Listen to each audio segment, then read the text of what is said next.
হরে কৃষ্ণ বন্ধুরা, রাধে রাধে। যশোদা মায়ের নন্দদুলাল। আশা করি ঠাকুরের কৃপায় সবাই ভালো আছো, আমি অনেক ভালো আছি।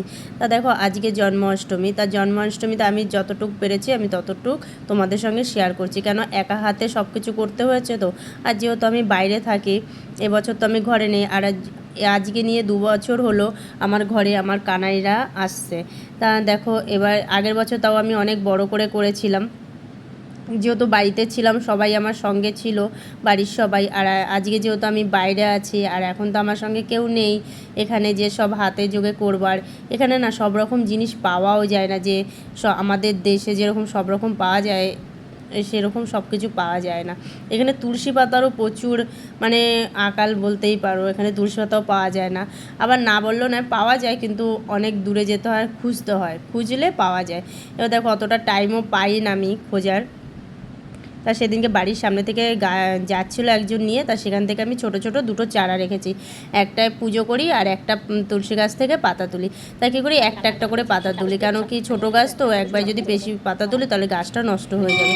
তার জন্য আমি কী করি, একটা করে পাতা তুলে রাখি, ওটা দিয়েই পুজো করি ছিঁড়ে ছিঁড়ে। কিছু করার নেই না, যেহেতু এটা আমাদের তো বাড়ি না, যে বাড়িতে তো তুলসী গাছের বাগান পুরো। আর দেখো, আমি তো সব কিছু এখানে সুন্দর করে সাজিয়ে নিয়েছি, সুন্দর করে ডেকোরেশন করে নিয়েছি। তারপরে দেখো, এখন তো মানে জামা কাপড় ওদের ছাড়িয়ে নিয়েছিলাম, তখন 12টা বাজেনি। তারপরে যেই 12টা বেজে গেছে তখনই দেখো ওদের আমি চান করতে নিয়ে আসলাম।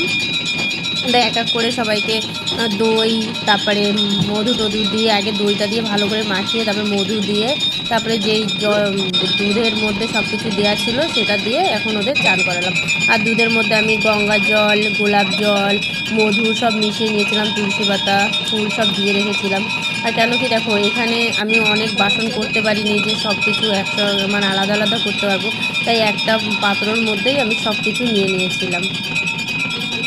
তা ওদের তো সবাইকে তো এক এক করে চান করিয়ে নিলাম, চান করে তারপরে সুন্দর করে ওদের জামা কাপড় পরিয়ে সব গুছিয়ে গেছিলাম। আর আমার কানাইটা এতই ছোট, ওকে মানে হাতে নিলেও মনে হয় হাত আমার মানে ভরে না, এতটাই ও ছোট।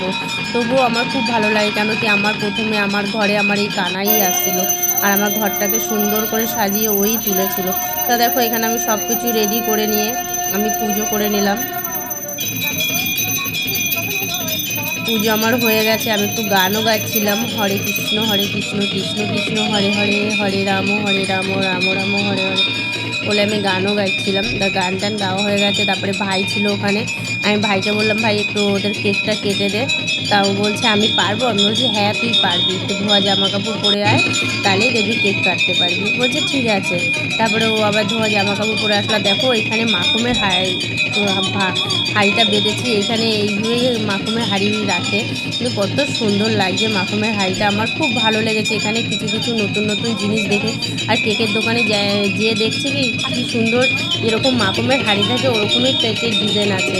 তা আমি ওই হাঁড়িটাই নিয়ে নিচ্ছি। আর বাড়িতে কিছু কিছু প্রবলেমের জন্য আমি আরও বড় করে করতে পারিনি। তাই দেখো, এখানে ভাই কেক কাটছে, কেক কাটার পরে ভাইকে বলছে কী করবো, আমি বলছি সবার মুখে একটু একটু করে খাইয়ে দে।